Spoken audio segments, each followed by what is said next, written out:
Hello, and thank you for joining. My name is Carrie Gardner. I am the Product Marketing Manager for FDM here at Stratasys. I'll be your moderator and providing you some housekeeping for this webinar. In today's webinar, we are excited to share with you some insights on two additive technologies that both showcase some new materials for ESD-safe and flame retardant applications. I'd like to mention that if you or a colleague would like to watch this webinar again in the next week, you will find the recording on stratasys.com under Resources. And lastly, I encourage you to enter any questions you may have during this session in the Q&A box on your screen. We'll be addressing questions at the end of the session.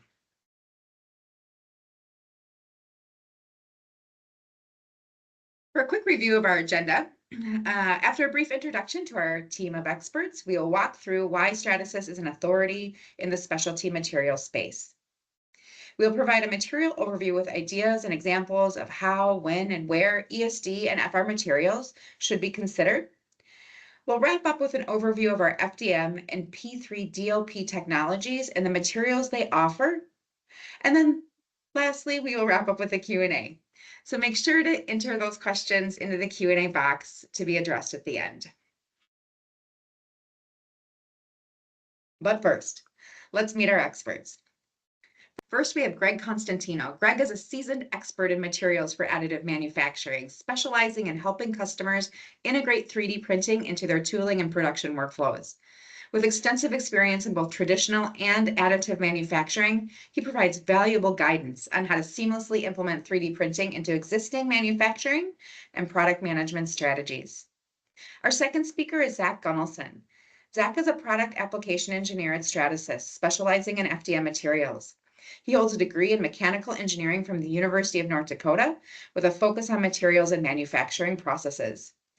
Zach has authored a white paper on the fatigue performance of Stratasys FDM materials and has played a key role in launching several materials in the past year. Prior to joining Stratasys, he worked at Jabil developing custom engineered 3D printing materials. And last but not least, we'll have Nathaniel Clausen joining us at the end for our Q&A session. Nathaniel has been with Stratasys since 2017, focused on FDM materials for the Fortis 450 and the F900. He's been working to grow the material ecosystem through the launch of many new products, and he also leads the development of our partnership program and validated materials product portfolio. And with that, I will pass it off to Zach. Thank you for the introductions, Carrie. Our focus as a company is squarely on being the first choice in polymer 3D printing, delivering the most innovative, highest quality additive manufacturing solutions for designers, engineers, and manufacturers of end-use parts. We are expanding our systems, materials, softwares, and service offerings, leveraging our deep industry expertise to serve the entire product value chain. From printers to printed parts, Stratasys has an additive solution for you. And we've been around for a very long time. FDM was invented in 1988 by Scott Crump. From one technology to now, Stratasys has been a leader in additive manufacturing. Stratasys represents over 35 years of innovation to create solutions for many industries and applications. At Stratasys, we have 5 different technologies ranging from resins to filaments to powders. And this presentation is going to focus solely on our industrial FDM applications and our P3 DLP applications. Now we're going to discuss engineering and high-performance materials. The first category we're going to cover is going to be ESD-safe materials. An ESD-safe or electrostatic dissipative safe component is designed to prevent damage from static electricity by safely dissipating electrostatic charges, reducing the risk of uncontrolled discharge into sensitive electronic areas. This can be broken down into 3 different categories: conductive, static dissipative, and insulative. It's necessary in manufacturing electrically sensitive components such as circuit boards or semiconductors. Often it's found in aerospace for electric housings, wire bracketing, or in automotive for impact-resistant ESD housings, or in manufacturing for ESD-safe fixtures and jigs. So how can ESD-safe materials be used within your business? ESD-safe manufacturing aids is one area. You can create customized manufacturing aids used in assemblies or operations that involve electronics such as PCBs. for prototyping or low rate production of electronic housings, short run development prototypes that could be used to test functionality in conjunction with electronics without fear of damaging those electronics. You can create customized electrical connections, production parts that need to be ESD safe, and then you can also confidently manufacture parts with no damage or loss of production due to shocks of the electronic devices. The next material property we're going to discuss is going to be the flame retardant, or FR, or FST, properties of our FDM and P3 materials. Flame retardant materials resist catching fire when they are exposed to flames and help prevent the spread of fire once there is flames surrounding the material. There's numerous flammability standards, with some being more general and some being more industry specific. The UL94 flammability standard can be broken down into different sections. One is going to be the horizontal burn flammability standard. This is going to be the lowest requirement for this, but it also just shows that the material can withstand flames from horizontal surfaces and be able to resist that pretty nicely. Other standards are going to be the vertical standards, which come in tiers of V0, V1, or V2, with V0 being the best standard out there. The UL94 flammability standard is typically seen within general manufacturing or within appliances, devices, things like that. Aerospace and rail require a little bit more industry-specific flammability standards. This is going to be called flame, smoke, and toxicity, or FST.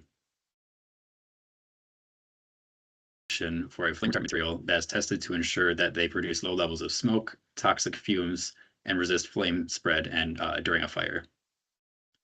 Some of the more common ones you would see within aerospace would be FAR 25.853.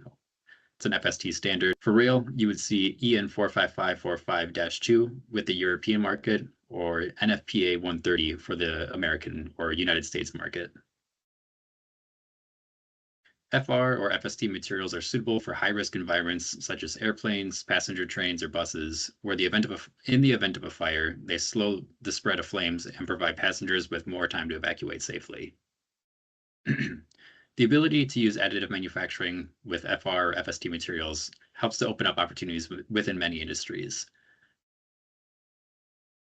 FST production parts can quickly and reliably create components in the intercabin parts of aerospace and rail, knowing that the material meets industry standards. For critical spares, if a part breaks, it may ground an airplane or shut down a manufacturing line.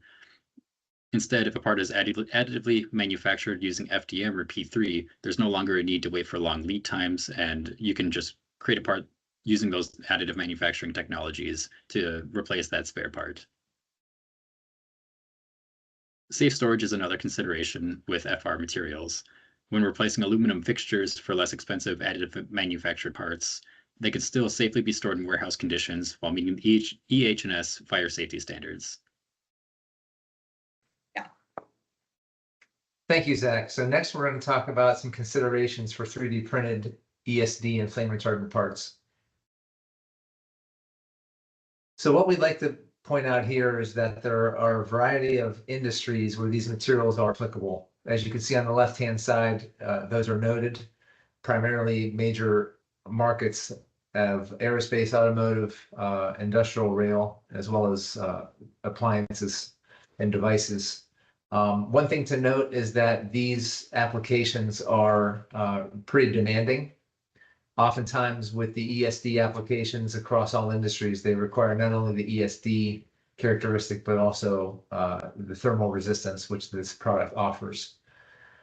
In addition to that, the FST product that we have, products that we have are also similar characteristic, where they combine the attributes of the flame retardancy as well as thermal stability at elevated temperatures.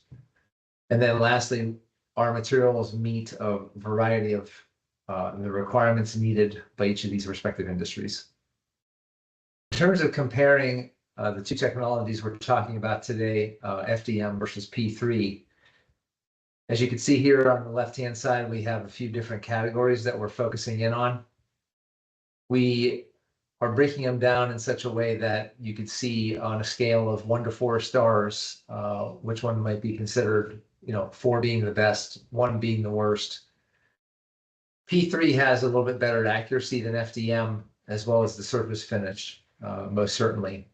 But FDM definitely has an advantage on the build size. In terms of repeatability and speed, we are both of our technologies are industry leaders. So we have certainly, a high ranking for both of those areas. You can also see a pretty wide variety of materials available for each of those technologies, with 26 materials on the filament side and 15 materials in P3, both of which are in a variety of different cost classifications depending on the performance of the material.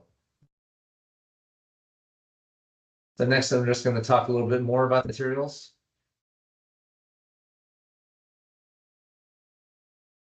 So I'm talking about the P3 products. Again, we have one material that we have classified under the ESD category and one under the FST.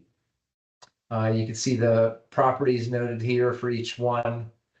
And the ESD material is typically being used in the area of tooling and production, while our FST product is primarily in prototyping and production. I'm going to pass it off to Zach now for him to highlight the FDM products. Thanks, Greg. First, looking at the ESD materials within FDM, we're going to go over the good, better, and best. Starting with ABS ESD7 as our good category, this material offers good mechanical performance. It's going to be the lowest cost of any of the materials that we have for ESD and FDM, and it still offers good yield strength, modulus, HGT, and impact properties. Moving on to PCESD, which is our latest validated material with ESD offerings for FDM. It's going to be a little bit more expensive, but you have a much better impact resistance with this material, and you also have a much higher HGT. So you can use this in more temperature stringent applications within manufacturing or within automotive use or wherever it may be. And then last will be our best category, which is going to be Antero 840 CN03. This one offers superior mechanical performance over the other two materials, while still offering that high HGT performance. You'll often see ABS ESD7 used within manufacturing for jigs and tooling, PCESD for more end-use production parts, such as impact resistance housings or soldering boards. And then with Antero 840 CN03, you'll see that in, again, more production environments that are a little bit higher mechanical requirements in it. For FR FDM materials, we'll also go over the good, better, and best. This offering is going to be going over PCFR, Ultim 985, and Ultim 1010, and finally Antero 800 NA and 840 CN03. In our good category, you'll find PCFR. This material is going to be the lowest cost FR material that we offer, with good mechanical performance and certifications for EN 45545 and NFPA 130. Our better category is going to be Ultim 985 and Ultim 1010. It's going to be a little bit more expensive, but you're going to have even better mechanical performance with this material. And then you also get that UL 94 V0 and FAR compliance with it alongside the EN 45545. Moving over to the best category, you'll find Antero 800 NA and Antero 840 CN03. So these are going to be used for high performance production parts, and they also come with the certifications for UL 94 V0, FAR, and EN 45545-2. Now that we've shared some details on material options, let's go over some real world examples.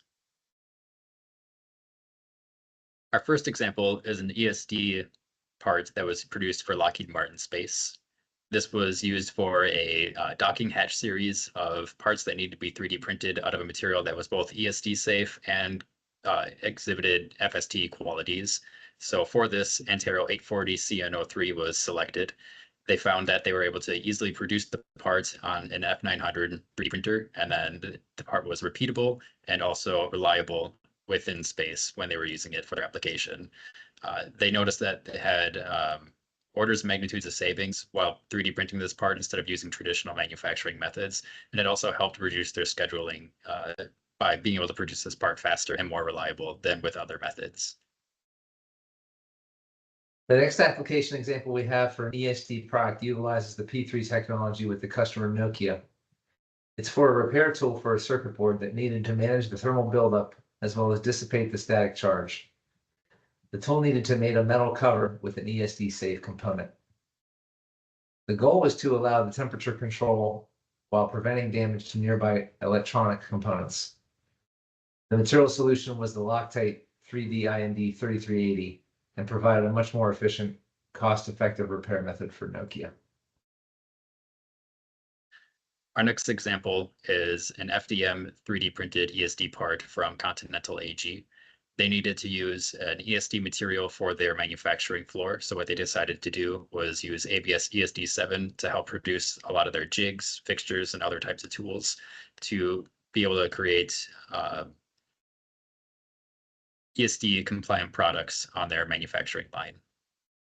The next example we have is for a flame retardant product for the P3 product line.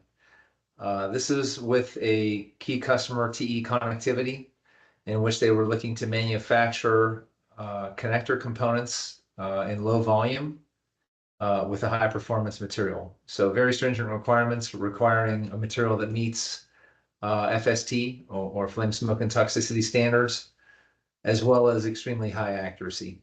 So in working with the customer, we were able to get down to their requirement of 50 micron accuracy, and working with them very closely along the way to repeatably and reproducibly print these parts and substitute the injection molding process.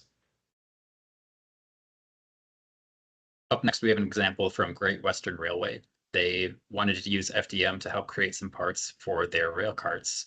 The requirements for this was a material that exhibited FST capabilities, and what they decided to do was go with Ultim 985 to help print some parts. They needed to find some parts for a rail and shoe gear system to help recharge batteries while the train's at station, and they were restricted with the amount of space that they had to actually be able to do this. So what they did is they printed it out of Ultim 985 because of its reliability at different temperatures and because it exhibits the EN 45545-2 European rail standards, which allows it to be used within the rail industry. So the next example we have for the FST requirement within the P3 platform is for a program we did with the US Air Force, in which spare parts were needed for an F-16 aircraft. Very stringent requirements needed to be met in terms of load-bearing capacity, along with the FST requirement and thermal cycling. So utilizing our the Loctite 3955 material, which is a UL Blue Card certified product, as well as meeting the FST requirement, we're able to successfully meet the demands of this component and supply adequate number of parts to them in a timely manner. Up next, we have an example from Alstom Mobility. They have an FDM 3D printed PCFR material part that's going to be used for the train's braking system. They were running into an issue where they needed a part that's going to allow for the sand to flow into the braking system for emergency brakes, and decided to use Stratasys's PCFR due to its EN 45545 requirements that it has. While using PCFR, they were able to meet the mechanical requirements that they had and also the very tight dimensional tolerances that they needed for this part. Wanted them to create fast and reproducible parts with very quick turnaround for their application. Thank you, Zach. And lastly, we're going to talk about some conclusions and final thoughts from our webinar today. What we have to consider when you're discussing or thinking about the use of additive manufacturing is all of the different advantages that it brings. And you're constantly need to be weighing the benefits of the technology and the materials that are offered versus the cost, versus your traditional manufacturing process. Clearly, you're going to have some advantages on the ability to have local production. From a design perspective, you can design or iterate much faster because of the flexibility that the technology offers, as well as the efficiency. And lastly, don't forget that there are a lot of high grade, high performance materials available for these two respective technologies that could really lend itself to high-performing specialty applications. Whatever your decision is going to be with the use of additive manufacturing versus a traditional process, always keep in mind that I think your approach should be application-centric. Most certainly, the requirements need to be thoroughly defined, and that is going to lend itself to picking the best technology material combination. That being said, the type of materials that are available are going to be extremely important because your material choice matters to a very high level, especially with some of these more demanding applications that you need to meet with the two products that we spoke about today in ESD and FST. And then always along the way, considering what your cost benefit is versus performance. So we want to thank you for joining us today. And now we're going to open it up to some questions. Thank you, Greg and Zach, for all the great information.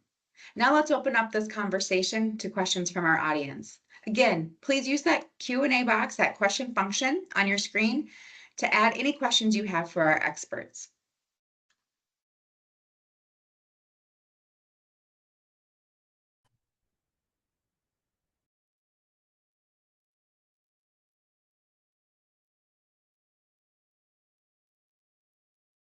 All right. Got a few questions that are coming in right now. Why don't we start with the first one here? What is the highest performing ESD material Stratasys has to offer? So as everyone saw during the presentation, Stratasys has several different ESD safe materials in our portfolio. On the FDM side, the Antero 840 CN03 is our highest performing material. It is the highest performing in that it is also FR rated for aerospace and space applications, very low outgassing, very good fatigue and mechanical performance, along with the ESD safe performance. On the P3 side, we also have the Loctite 3380, which is a very good ESD safe material with very good high temperature use case potential and very good mechanical performance. So those would be the two highest performing materials based on the two technologies. Great, thanks, Nathaniel. All right, this one I'm going to give to Greg. Which P3 material meets the UL 94 VO Blue Card certification? Yeah, thanks, Carrie. So the material that we highlighted in the video or in the webinar, excuse me, the 3955 from Loctite does meet that requirement. We have some long-standing applications out there in the industry that utilize that material for that reason. Great, thanks, Greg.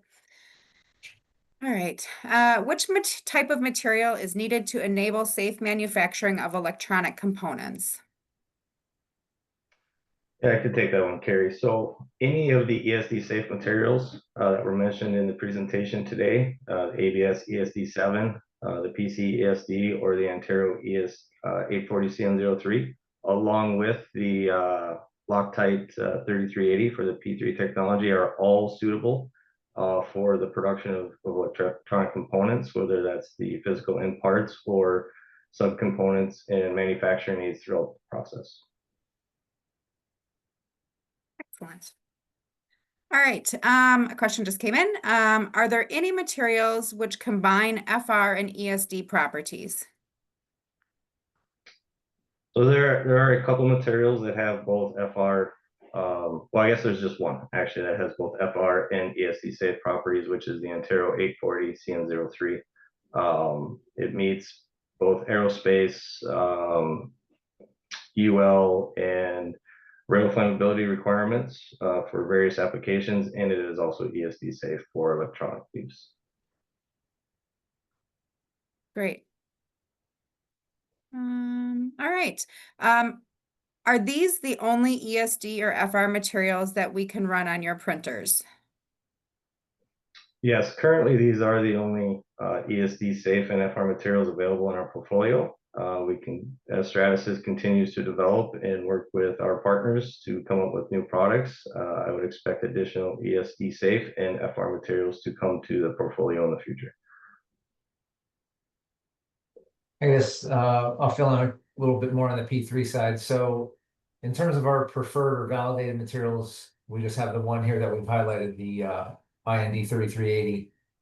However, we do have a couple materials on our open platform or available with the open license that are considered ESD.